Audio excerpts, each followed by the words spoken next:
रोज ग्राउंडवर तुम्ही जर या 3 चुका करत असाल तर मित्रांनो तुमचं नुकसान 100% होऊ शकतं. तुम्ही ग्राउंडवर आल्याच्या नंतर वॉर्मअप आणि मोबिलिटी जर करत नसाल, म्हणजे आपले हिप, आपले अँकल, आपले काप्स, आपली पूर्ण बॉडी जर वॉर्म करत नसाल आणि तुम्ही त्याची इग्नोर करत असाल तर इंजुरी तुमची 100% येईल. तुमचा काप्स टाईट होईल, मसल टाईट होतील आणि सीन पण व्हायला सुरुवात होईल. आणि दुसरी चूक अशी होते की शेजारचा जर जोरात पळायला लागला तर आपण पण स्पीड वाढवायचं.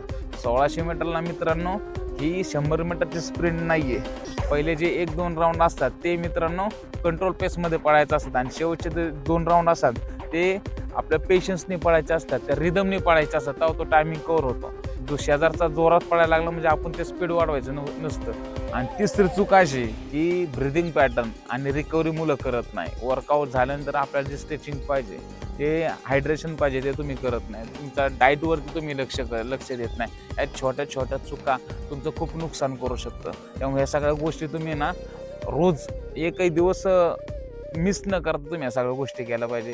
1 मार्क आपल्याला खूप महत्त्वाचा आहे, कारण की आपली वर्षाची मेहनत असते, 2 महिन्याची मेहनत नसते मित्रांनो. हा व्हिडिओ त्या मित्रांपर्यंत पोहोचवा जे स्ट्रेचिंग करत नाही, वॉर्मअप करत नाही, खूप कॉन्फिडन्सले असतात की ग्राउंडवर आले खूप स्पीडनं वर्कआउट चालू करतात. त्या मित्रांपर्यंत हा व्हिडिओ पोहोचवा, शेअर करा आणि सेव्ह करून ठेवा. खूप महत्त्वाचा ठरू शकतो. जय महाराष्ट्र.